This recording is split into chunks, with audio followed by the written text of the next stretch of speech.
उघडत का नाही है? अरे उघड.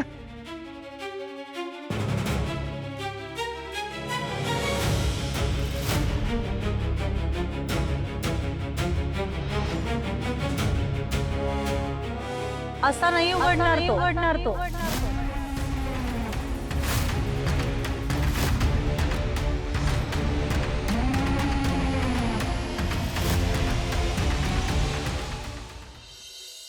काय झालं काकू? तो लॉकर उघडत नाहीये का? कुठलं लॉकर? मी काय? ते जे आता तुमच्या डोळ्यासमोर आमच्या कपाटातलं लॉकर आहे तो ओपन नाही झाला? नाही म्हणजे मी लॉकरचं काय बोलतेस? मी इथे तुमचे लॉन्ड्रीचे कपडे घ्यायला आले होते. लॉन्ड्रीचे कपडे इथे लॉन्ड्रीच्या बॅगेत असतात.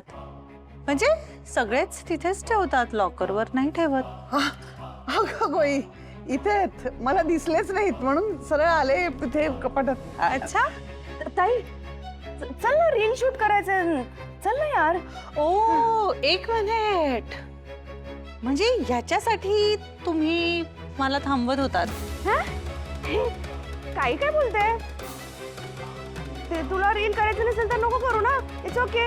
आलेच मी माझी करते एकटी. आलोच मी पण. आलेच मी. काकू तुम्ही पण रील करायला चाललाय? नाही ते तुम्हाला खरंच असं वाटलेलं का हो की सुष्मिता तुमचं इतकं सगळं ऐकत असताना सुष्मिताला दिलेली चावी मी कंटिन्यू करेन?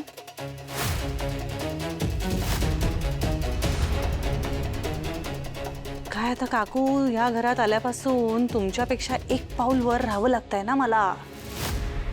इतक्या सहजासहजी मी हार नाही मानणार आणि फसणार तर अजिबातच नाही. काय काय बरळतेस तू? तुलाच तुझं माहिती. मी लॉन्ड्रीचे कपडे घ्यायला आले होते. घेते. असू द्या, हे असूच द्या, तेही असू द्या. फक्त मी आता जे बोलले ते लक्षात असू द्या.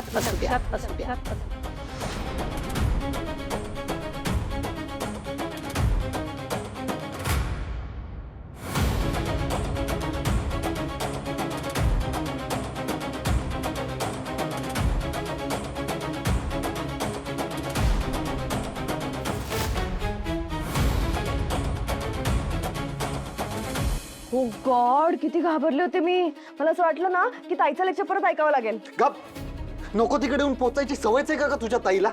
चल मी काय म्हणते, मॉम इन लॉनी घेतला असेल ना ते कॅश? काढली असेल ना? नक्कीच. मॉम असल्या कामांमध्ये खूप फास्ट आहे.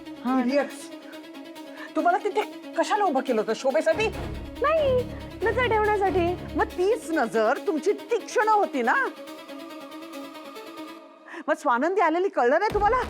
मला इशारा का नाही केला? शिट्टी का नाही वाजवली? मॉम अचानक आली ती, त्यामुळे शिट्टीच वाजली नाही तुझी. तुमच्यामुळे रेड हँड पकडलं तिने मला. मी कसं बसं करून वेळ मारून नेली. पण पुढे असा मूर्खपणा केलात ना तर याद रखा काय करीन ते. हा ठीक आहे. पैसे कुठे आहेत? काढलेस ना? नाही काढले. का नाही काढले? मी कीज दिली होती ना तुम्हाला. कीस? अगं का फेकतीयस? स्वानंदीने लॉकच बदललाय. खूप ओव्हर स्मार्ट झालीये. आपल्या 4 पावलं पुढे विचार करते ती. पण माझ्या पैशाचं काय मॉम? आजच पाहिजेत मला काही करून. त्या माणसांचा सारखा फोन येतोय मला.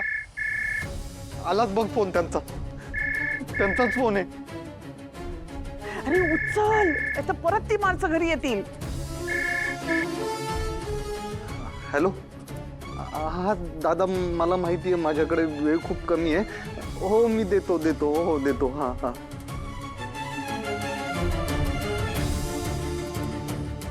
मॉम यार, एकच दिवस आहे. काय करू आता? स्वीट्स, तुझे बाबा देतील पैसे?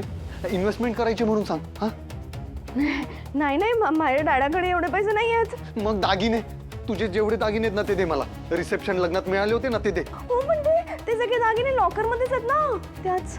अरे यार, मग काय करू मी? ओरडणं बंद कर. मग मला पैसे पाहिजेत, काय पण करून. नाही तर ती माणसं फोडतील का मला? तू दे काय पण करून पैसे मला. शांत राहा. अरे मला कळतोय सिरियसनेस काय ते, पण कुठून आणायचे पैसे मला थोडा विचार करायला दे.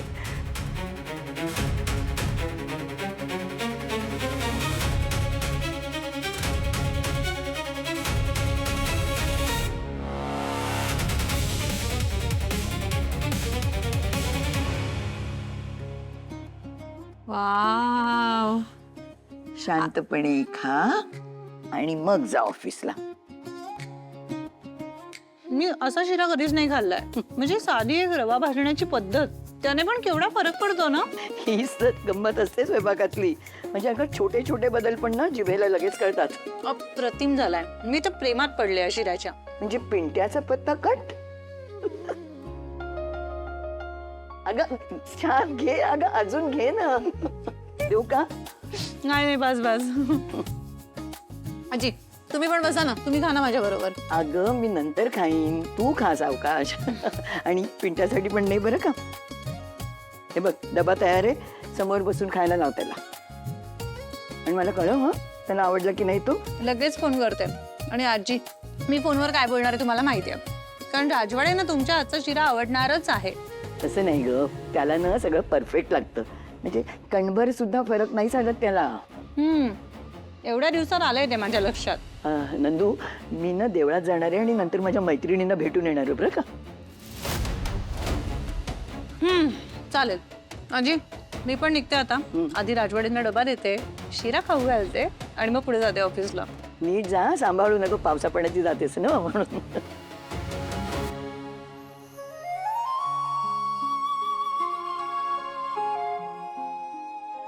तुम्ही शिऱ्यापेक्षा पण गोड आहात. अगं तू गोड आहेस जास्त. बाय आजी. बाय. पोरांची पोटं भरली आणि माझं मन भरलं. आता देवळाकडे. अक्षता, काय आजी? अगं सुनीलला गाडी काढायला सांग, मला जरा देवळात जायचं. आणि तिथून मी माझ्या मैत्रिणीकडे जाऊन येईन ना.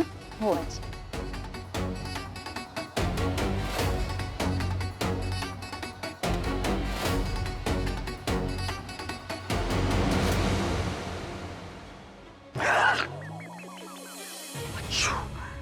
काय करतेस इथे?